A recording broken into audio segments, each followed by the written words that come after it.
እኔ ጊዜ አጥሮኝ አያውቅም። እንዲሁም ጊዜ በስቶብኝ ብዙ ቀን ስንጓለሉ ያውቃለሁ።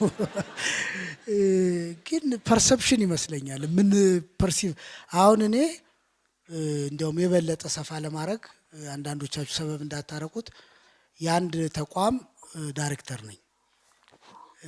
ይሄ ተቋም ቀጥታ 2100 ሰራተኞች አሉት።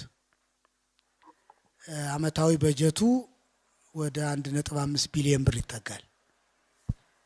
በስሩ ደግሞ 4-5 ድርጅቶች አሉት።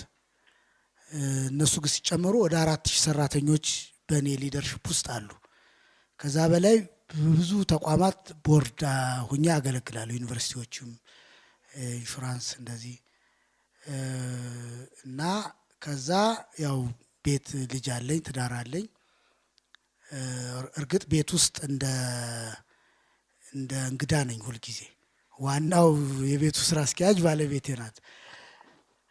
እንደዚህ ሆኖ ጓደኞች አሉኝ። ጓደኞቼ ጋር በጣም እጫወታለሁ፣ በጣም እሳሳቃለሁ፣ ብዙ ቦታዎችን እጎበኛለሁ። እንዳልኩ እጽፋለሁ፣ አነባለሁ። ጊዜ ቸግሮኝ አያውቅም። እኔ ለምን እንደ ሲስተም የለውም። እንግዲህ በነገራችን ላይ ጧት ተነስቼ እንደዚህ ቁርሴን በልቼ ጂም ሰርቼ ከዛ 4 ሰዓት ላይ እንደዛም የለኝም። ኖርማሊ ነው የምኖረው። ግን ምናልባት የሚጠቅም ከሆነ እኔ የምኖረው በራሴ ዓለም ነው፣ በሰዎች ዓለም አልኖርም። እና በጣም ሰላማዊ ኑሮ ነው የምኖረው። በጣም እንቅልፍ ተኛለሁ። ስለዚህ ጊዜ አለኝ፣ በጣም ጊዜ አለኝ። ቢሮ ውስጥ እንደሌላው ሰው ራሴን ኃላፊ ምናምን ብዬ አልኮፍስም። መጽሐፍ አለኝ፣ ደብተር አለኝ። ሁሌ ሰው ሲገባ ሲወጣ አይውልም እኮ። እንግዲህ አንዳንዴ ጸሐፊን ስራ ላይ ናቸው ብዬ አላቅም፣ ወይም ስብሰባ ሳልሆን ስብሰባ ላይ ናቸው አልልም።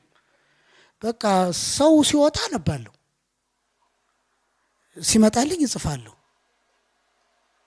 እና ጊዜ ቸግሮኝ አያውቅም። እንዲሁም ጊዜ ተርፎኝ ነው እድሜ እየገፋ ሲሄድ አሁን ያባከንኩት ጊዜ ነው እየቆጨኝ የመጣው እንጂ አንድም ቀን አንዳንዴ ስሰንፍ ወይ ስጠም አይ አልችልም ስራ ይበዛብኛል እንደው እንጂ እኔ ስራ በዝቶብኝም አያውቅም። እንደው በነገራችን ላይ እዚህ ሀገር ምን ስራ አለና አሁን ስራ ቆይ ጥሩ ነገር አነሳህ። በነገራችን ላይ እንደው ጥሩ ነገር ስላነሳህ ስለ ድፍረቴ ይቅርታ አድርጉልኝና